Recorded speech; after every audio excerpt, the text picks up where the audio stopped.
Hello everyone, welcome back to my channel. तो दोस्तों, स्वागत है आप सबका हमारे चैनल पर, जहां हम बातें करते हैं फैशन, ब्यूटी, लाइफस्टाइल, पूजा पाठ से जुड़े हुए ऑल इन टॉपिक पर। और मैं आपके साथ शेयर करती हूं अपनी लाइफ का एक्सपीरियंस। तो दोस्तों, जैसे मैंने प्रीवियस वीडियो में एक वीडियो शेयर की थी, उसमें मैंने आपको बताया था कि आपको ऐसे ऐसे दर्शन के लिए ज़रूर जाना चाहिए। तो मेरे पास किसी का कमेंट आया था कि दीदी, हम अगर जैसे इन स्थानों पे दर्शनों के करके आते हैं तो इसके बाद हमें क्या करना चाहिए। कुछ लोग कह रहे हैं अपने घर लौट के आओ तो कुछ आयोजन करना चाहिए। हाँ, बिल्कुल करना चाहिए। जैसे कि मैंने अपने जीवन में संकल्प लिया था कि मैं सप्तपुरी के दर्शन करूँगी, द्वादश ज्योतिर्लिंग के दर्शन करूँगी और 4 धाम की यात्रा करूँगी। ये संकल्प मैंने लिया हुआ है। तो अभी ये संकल्प मेरा पूरा नहीं हुआ है, कुछ बकाया रह गई है इसमें जगह। इसीलिए मैं बनारस की होकर भी अब काशी विश्वनाथ के दर्शन के लिए नहीं जाती हूँ, क्योंकि मैंने कुछ संकल्प लिए हुए हैं। मैं अपने द्वादश ज्योतिर्लिंग के दर्शन पूरे करूँगी, अंतिम दर्शन काशी में करूँगी और उसके बाद अपने आयोजन करूँगी। तो कुछ लोगों को मेरे पास कमेंट आया था कि दीदी क्या करें, क्या नहीं करना चाहिए, विशेष क्या क्या है। तो देखिए, निर्भर करता है कि आप संकल्प कैसा लेते हैं। कभी भी ये गलती मत करिए कि सप्तपुरी का संकल्प आपने अलग लिया, 4 धाम यात्रा का अलग लिया, द्वादश ज्योतिर्लिंग का अलग लिया। लब्बुलवा भी सारी जगह जो है वो एक में ही समाहित हैं। एक बार आप दर्शन कर लेंगे तो आप हो जाएगा। तो सबसे पहले तो एक संकल्प लें।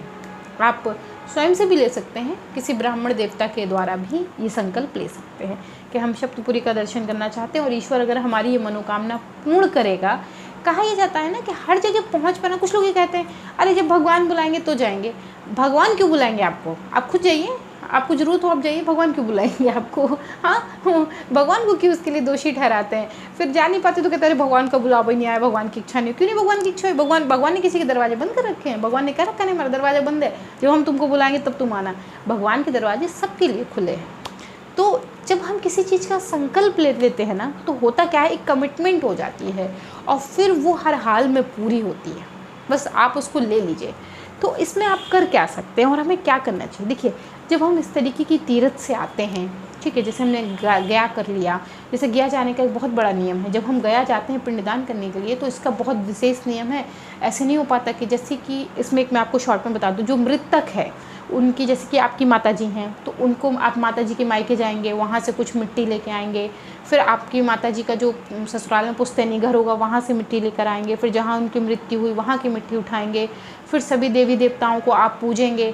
फिर घर के 10, 12, 20 लोग आपको जो है वो गाँव में हुआ करता था, गाँव की मेड़ होती है वहाँ तक छोड़ने आते थे। फिर आप गया करने जाते थे। फिर गया करके पिंडदान करके जब घर आते थे तो भंडारा वगैरह करते थे। तो इसी तरीके से है, इन शॉर्ट इसी तरीके से। अब इसे करें कैसे, कितनी क्षमता है हमारी, हम कैसे करें? आपकी बहुत बड़ी क्षमता है। आप ये सारी तीर्थ को करने के बाद एक भंडारे का आयोजन कर सकते हैं, ठीक, अगर आपकी क्षमता है तो। और क्या कर सकते हैं? श्रीमद् भागवत का आप आयोजन कर सकते हैं 7 दिन के लिए। गीता का पाठ करवा सकते हैं। श्री रामचरितमानस का पाठ करवा सकते हैं। कहने का मतलब कि जब आप इस तरीके की यात्रा करके आते हैं, आप जगह जगह देख कर आते हैं, अपने जीवन के वो चमत्कार देख रहे होते हैं जो आपने किताबों में पढ़े हैं।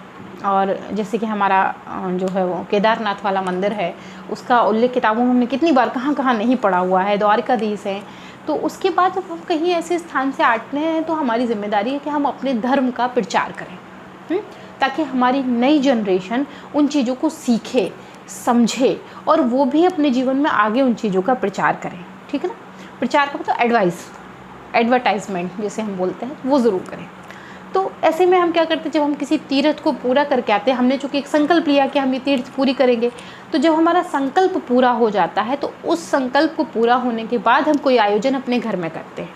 वो क्या कर सकते हैं? आप भंडारा कर सकते हैं।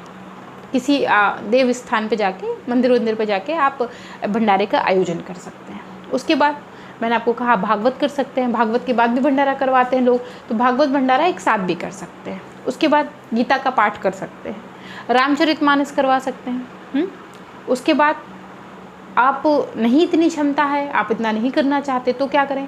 तो आप किसी जो भजन मंडली आती है ना, जो कीर्तन वाली भजन मंडली आती है, आप उनको बुलवा के रात्रि का भजन कीर्तन करवा के और भोग प्रसाद की व्यवस्था करवा के भी बहुत आसानी से कर सकते हैं। उसके बाद आप चाहें तो घर में जागरण की व्यवस्था कर दे सकते हैं। माता का जो हम लोग जगराता करते हैं उसकी व्यवस्था करते हैं, वो भी एक बहुत बढ़िया आयोजन है। इसके बाद जब आपके तीर्थ पूरे हो गए, आपने कोई संकल्प ले लिया, आपका संकल्प पूरा हो गया, तो आप घर में आके देवी जी का जागरण करवाइए, हवन करिए, संपूर्ण चीज़ों को जो है संपूर्ण आहुति दीजिए और भोग प्रसाद सब बांट के, लोगों में खाना पीना बांट के आप अपने जो है वो धर्म का प्रचार जैसे हो सके वैसे करें। नहीं ये करना चाहते तो क्या करें, तो आप अभिषेक कर सकते हैं घर में ही, छोटा रूप में किसी ब्राह्मण देवता को घर बुलवा के और रुद्र अभिषेक का आयोजन करके घर घर के मेंबर, आप मान लीजिए आपकी इतनी क्षमता नहीं कि आप बाहर कर सके, तो घर घर के आपके 150 जो लोग हैं आप उनके बीच में भी ये कार्यक्रम कर सकते हैं। और क्या कर सकते हैं, हवन का आयोजन कर सकते हैं। छोटा सा आप हवन ले लीजिए, आप ब्राह्मण देवता को बताइए कि हमने इस तरीके का जो है वो अपनी यात्राएं की हैं और हमने इस तरीके से जो है पूर्ण कर लिया है और अब हम पूर्ण हवन करना चाहते हैं, पूर्ण आहुति देना चाहते हैं। तो ब्राह्मण देवता आएंगे आपके यहाँ जो है हवन की स्थिति को करवा के हवन करवा देंगे, ठीक है ना। इसके अलावा और छोटे में क्या कर सकते हैं, आप ये भी नहीं करना चाहते, देखिए मैं हर चीज़ कम से कम बताने का प्रयास कर रही हूँ, वो इसलिए कि हमारे इस चैनल पर हर टाइप के लोग हैं, हर तरीके के लोग हैं। मैंने शुरुआत में कहा बहुत से लोग बहुत ज़्यादा अफोर्ड कर सकते हैं, कुछ लोगों की एक लिमिटेशन है, किसके पास वो भी नहीं है। तो मुझे तो सबकी चिंता है, मेरे परिवार में हर टाइप के लोग हैं, मुझे सभी की चिंता है, मुझे सभी के लिए कुछ ना कुछ जो है वो बताना है। तो उससे कम में हम क्या कर सकते हैं, हवन के बाद अगर हमारी बहुत क्षमता नहीं तो हम कन्या भोज का आयोजन कर सकते हैं, कन्या खिला सकते हैं। जैसे कि 9 खिला ली, 11 खिला दें, 21 खिला दें, 51 खिला दें। आप सब्जी पूड़ी से खिला लीजिए, हलवे पूड़ी से खिला लीजिए, समोसे दही जलेबी से, जैसे आपकी क्षमता हो, जो आपका बजट आपको अलाउड कर रहा हो उसके हिसाब से कर लीजिए। अब इसके बाद और क्या करें, अगर ये भी क्षमता नहीं तो क्या करें, आप ब्राह्मण भोज करा सकते हैं। 3 ब्राह्मणों को घर बुला के आप उनको भोजन करवा सकते हैं। भाई क्योंकि क्षमता नहीं भाई और हमें करना ही है तो हम छोटे से छोटे में भी निपटाएंगे, हम ब्राह्मण भोज करा सकते हैं। अब ब्राह्मण भोज आप 3, 5, 11, 21, 51 जो आपकी क्षमता है आप उसके हिसाब से कर सकते हैं। भाई अब हमारी ये भी क्षमता नहीं तो अब हम क्या करें, अब हमारे पास एक अंतिम रास्ता बचता है, वो है दान। जैसे कि कलयुग में दान के सहारे उद्धार बताया गया है ना, तो आप दान कर सकते हैं। जैसे कि आपने 31 किलो की चावल की बोरी ले ली, एक एक पन्नी में आपने थोड़ा थोड़ा 1-1 किलो चावल रख के, और जो गरीब लोग हैं जिनकी क्षमता 1 किलो चावल खरीदने की भी नहीं, आप उनको दान करें और बताएं कि आप इस तीर्थ पे गए थे इसलिए आप ये दान कर रहे हैं। उन्हें बताएं ज़रूर, उनको ये बात एक्सप्लेन करें कि आप फला तीर्थ पे गए थे, आपकी तीर्थ जो है वो उन सभी के आशीर्वाद से और भगवान की कृपा से जो है सफलतापूर्वक पूर्ण हो गई है, इसलिए आप दान कर रहे हैं। तो ये कुछ अनुष्ठान हैं, संकल्प हैं जिन्हें हम लेते हैं और जिन्हें हमें पूरा ज़रूर करना चाहिए। इन सब का लाभ हमें क्या है, बहुत सारे लोग बोलेंगे चलिए दीदी ये सब कर दिया, अब इसका फ़ायदा क्या है, क्योंकि ये कलयुग है भैया, बिना फ़ायदे के कोई कुछ नहीं करता है। तो फ़ायदा ये है कि आपके पूर्व जन्म के कर्म ठीक हो जाते हैं। इस जन्म में अगर हमने कोई गलती की है, कोई कर्म किए हैं तो वो भी सुधर जाते हैं। हमारे पितरों को तृप्ति मिलती है, हमारी एक जो पीढ़ी है वो एक नई चीज़ सीख रही है, आगे चल के वो भी यही करेगी। तो इससे बड़ा और क्या ही हो सकता है। हमने एक ऐसा बीज बो दिया है जिसमें निश्चित है कि अच्छे फल आएंगे अगर हम अच्छे कर्म करेंगे तो ये सब इसलिए ज़रूरी है।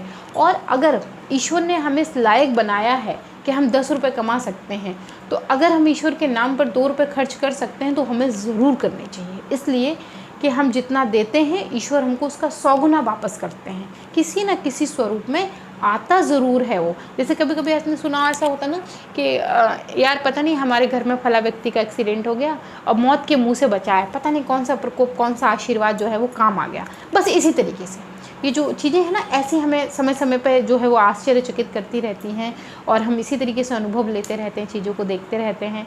तो हमारे पास बहुत सारे लोगों को कमेंट आए थे, दी अनुष्ठान क्या है, कैसे करें। तो यही वो अनुष्ठान होते हैं जिन्हें हम तीर्थ से लौटने के बाद कर सकते हैं, या आप और भी कोई तरीके से करना चाहते हैं तो आप वो भी कर सकते हैं। कोई बहुत बड़ी इसमें समस्या नहीं है, जैसे आपकी क्षमता, जो आपका बजट अलाउड कर रहा है आप उस तरीके से कर सकते हैं।